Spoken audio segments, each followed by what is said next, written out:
The year was 1943, and the tide of the Second World War was slowly turning against the Third Reich. The skies over Germany were no longer secure because Allied bombers were relentlessly pounding industrial cities and civilian centers day and night. The British Royal Air Force destroyed cities like Hamburg with massive firestorms, while the American bomber fleets targeted factories and fuel refineries. In response to this crushing aerial campaign, the German High Command sought a weapon of pure terror and retaliation. They needed a miracle weapon, or Wunderwaffe, to break the morale of the British people and force a negotiated peace. Traditional bombers were becoming too costly to build, and they were far too vulnerable to intercept by advanced Allied fighter planes. The solution was something entirely new and terrifying. It was a pilotless flying bomb, designated as the Fieseler Fi-103, but the world would soon know it by its propaganda name, which was Vergeltungswaffe 1, or the V-1. This was the genesis of the first modern cruise missile. The German leadership believed this unmanned weapon could rain continuous destruction on London without risking a single German pilot. It was a desperate calculation, born from losing control of the conventional air war and a deep need to offer the German public a promise of revenge. The engineering behind the V-1 was both primitive and highly innovative. The core of the design was the Argus pulse-jet engine mounted above the main fuselage. This engine was incredibly cheap to manufacture and required very few moving parts, unlike the complex piston engines used in normal aircraft. It worked by drawing air into a combustion chamber where it was mixed with low-grade aviation fuel and ignited. The resulting explosion forced metal shutters at the front of the engine to close and thrust the exhaust out the back. This violent cycle repeated roughly 50 times per second and gave the bomb its characteristic heavy buzzing sound. The body of the V-1 was made mostly of sheet metal and plywood, which made it expendable and very easy to mass produce in underground factories using forced labor. Inside the nose was a massive warhead, packed with almost a ton of highly destructive explosives. The guidance system was remarkably simple, but effective for a weapon designed solely for terror. A magnetic compass kept it on a steady heading, and a small propeller on the nose counted the distance traveled through the air. When the propeller reached a predetermined number of spins, it triggered a mechanism that locked the flight controls and sent the bomb diving toward the ground. It was not a precision weapon, but it did not need to be, because its target was the sprawling metropolis of an entire city. Developing this radical new weapon was not a simple task, and the road to success was difficult. The intense testing took place at the secret military facility of Peenemünde, situated on the Baltic coast. The early days of the weapons program were filled with spectacular failures and deep frustrations for the engineering teams. Prototype after prototype crashed immediately upon leaving the launch ramp, or spun wildly out of control over the water due to aerodynamic flaws. The pulse-jet engine was highly temperamental, and the crude autopilot system struggled to maintain stable flight under heavy vibration. The pressure from Adolf Hitler and the military command was immense because they demanded immediate results to avenge the heavily bombed German cities. Engineers worked around the clock to refine the aerodynamics and fix the sensitive guidance mechanisms. The military even resorted to building a manned version of the flying bomb so that daring test pilots could fly the dangerous machine and identify the mechanical flaws that were causing the crashes. Slowly, the test flights grew longer and much more stable.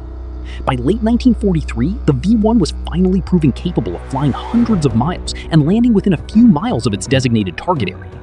The weapon was deemed ready for operational use, despite some lingering reliability issues, and the decision was made to move forward with mass production. To unleash this new weapon, the German military had to construct a vast network of heavily fortified launch sites along the coast of France. These initial sites featured long, inclined ramps that resembled ski jumps and thick concrete bunkers to protect the launching crews. The V-1 could not take off under its own power because the pulse jet needed fast-moving air to work, so it was launched using a steam-driven piston catapult that accelerated the bomb up the long ramp. Building these massive concrete structures could not be hidden from Allied aerial reconnaissance planes flying overhead. British and American intelligence quickly identified the strange ski sites and launched a massive bombing campaign known as Operation Crossbow to destroy them. Heavy bombers pounded the French coast and successfully delayed the V-1 offensive by several crucial months. In response to this destruction, the Germans adapted and developed simplified launch sites that could be hidden in dense woods and assembled very quickly. It was a deadly game of cat and mouse between Allied bomber fleets and German construction crews. The bombing delay meant the V-1 was not ready in time to disrupt the D-Day landings in June of 1944, which was a massive strategic failure for the German military. The true horror of the Wunderwaffe was unleashed just 1 week after the Allies landed in Normandy. In the early hours of June 13, 1944, the first operational V-1 flying bombs crossed the English Channel and fell on London. The psychological impact on the British civilian population was immediate and devastating. The V-1 earned the nickname the Buzz Bomb or Doodlebug because of the loud mechanical stutter of its engine echoing across the sky. People would hear the terrifying sound approaching in the clouds and simply hold their breath, hoping it would pass over them. The true terror came when the engine suddenly stopped. This meant the nose propeller had reached its limit and the bomb was entering its terminal dive toward the streets below. The ensuing silence lasted only a few seconds before a massive explosion shattered buildings and destroyed innocent lives. It was an indiscriminate weapon that struck family homes and schools and hospitals without any warning. Sleep became impossible for the exhausted citizens of London as the attacks continued relentlessly day and night. The V-1 was causing massive structural damage and thousands of civilian casualties, and it seemed for a brief, terrifying moment that the retaliation weapon might fulfill its dark purpose. The British military desperately scrambled to defend against this new and unusual threat from the sky. Traditional air raid sirens were almost useless because the V-1 flew too fast and too low for the radar operators to provide adequate warning times. A massive defensive ring was rapidly established south of London to protect the capital city. Thousands of anti-aircraft guns were pulled from other areas and deployed to the coast to shoot down the missiles as they crossed over the water. The defense was greatly aided by the secret introduction of American proximity fuses, which allowed the artillery shells to explode when they simply got close to the bomb, rather than needing a direct physical hit. Barrage balloons trailing heavy steel cables were raised into the sky to snag the low-flying bombs and tear their wings off. The Royal Air Force deployed its absolute fastest fighter planes, including the new jet-powered Gloucester Meteor, to intercept the V-1 bombs over the English Channel. Shooting down a V-1 with machine guns was incredibly dangerous because the massive explosion could easily destroy the attacking fighter plane mid-air. Some daring pilots developed a safer but terrifying tactic to defeat the weapon.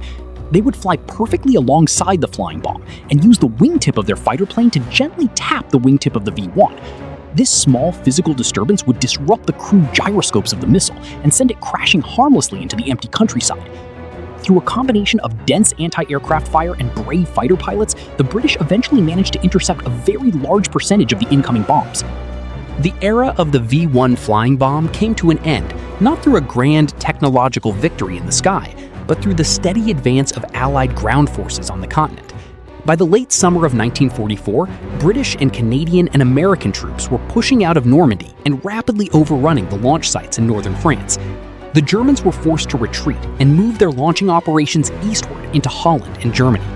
Because they could no longer reach London easily, they shifted their primary targets away from England and focused the V-1 attacks on the crucial Belgian port of Antwerp in an attempt to disrupt Allied supply lines. The Germans also began launching V-1 bombs from beneath the wings of Heinkel bombers over the North Sea to bypass the lost ground sites, but this was highly dangerous for the bomber crews. Thousands more V-1 bombs fell on Belgium, causing terrible destruction to the city of Antwerp, but they could not stop the massive Allied military machine from advancing. Eventually, the front lines were pushed so far back that the weapons no longer had the range to strike any meaningful targets. The V-1 program was ultimately a mixed outcome for the German war effort.